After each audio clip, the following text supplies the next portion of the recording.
Analisa Falas. Analisa Falas. Analisa Falas sore hari ini saya tersambung dengan Research Analis GK Invest Bapak Alwi Assegaf. Selamat sore Pak Alwi.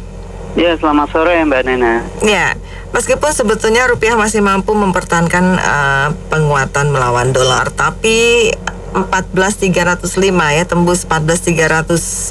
Pak Alwi, apa yang terjadi?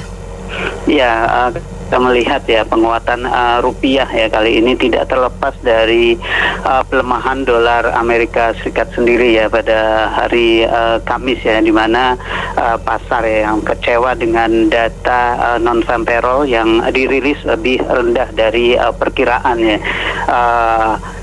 Non-farm payroll Amerika Serikat hanya tumbuh 199.000 ya. Ini jauh meleset dari perkiraan pertumbuhan 426.000-nya.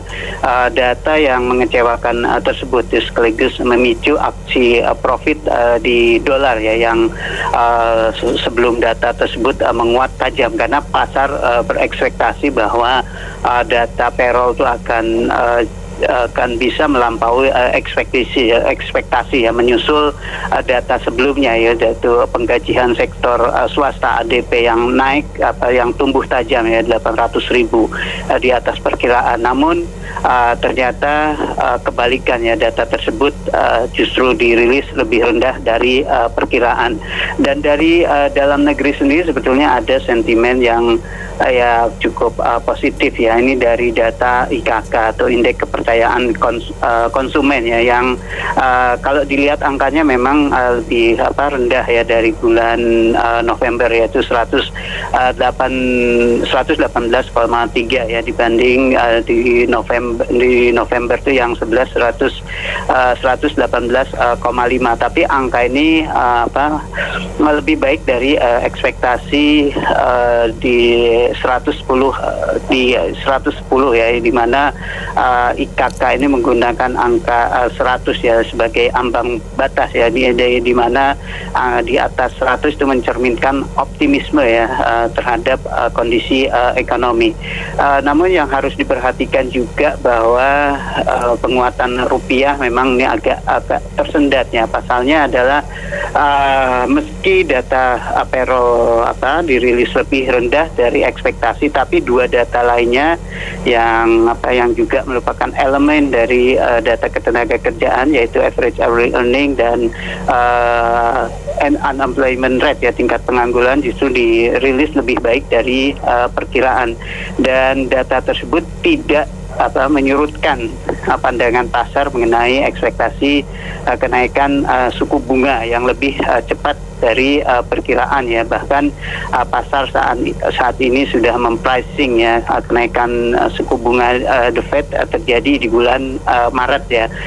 Dan ekspektasi kenaikan suku bunga itu juga tercermin dari kenaikan yield obligasi Amerika Serikat ya, yang hari ini kembali naik di atas 1,7% ya. Ini tertinggi sejak Maret 2020. Nah, ini yang harus diwaspadai karena itu. Ya, kenaikan yield treasury ini tentu juga akan berisiko memicu capital outflow ya, tentu saja Pak, dan menekan rupiah. Untuk besok sendiri Pak Alwi, Anda melihat bagaimana probabilitas pergerakan IDR terhadap dolar Amerika dan bagaimana juga terhadap major currency? Kalau kita lihat bahwa ekspektasi kenaikan suku bunga ini The Fed ini meningkat, dan ini jadi risiko ya buat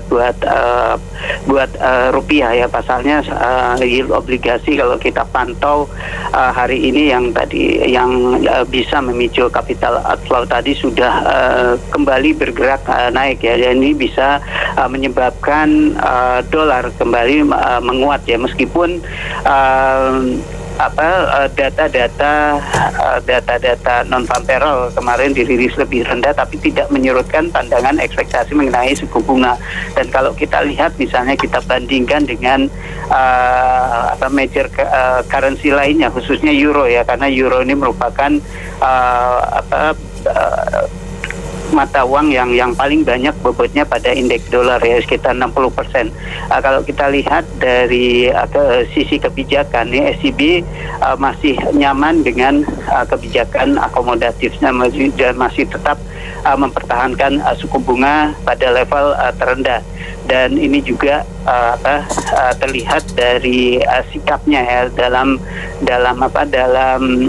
menyikapi inflasi yang Jumat lalu naik 5% secara year on year, tapi ECB masih bersikukuh bahwa di tahun 2022 inflasi akan turun dan tidak perlu menaikkan suku bunga. Nah, ini perbedaan dari The Fed dan ECB ya. Di satu sisi The Fed akan naikin suku bunga dan ECB sendiri atau euro ya, nanti imbasnya ke euro itu masih tetap bertahan pada suku bunga longgar, sehingga ini bisa memberi ruang bagi dolar untuk menguat terhadap major currency. Baik, Pak Alwi, terima kasih banyak untuk waktu dan analisanya. Sukses untuk Anda.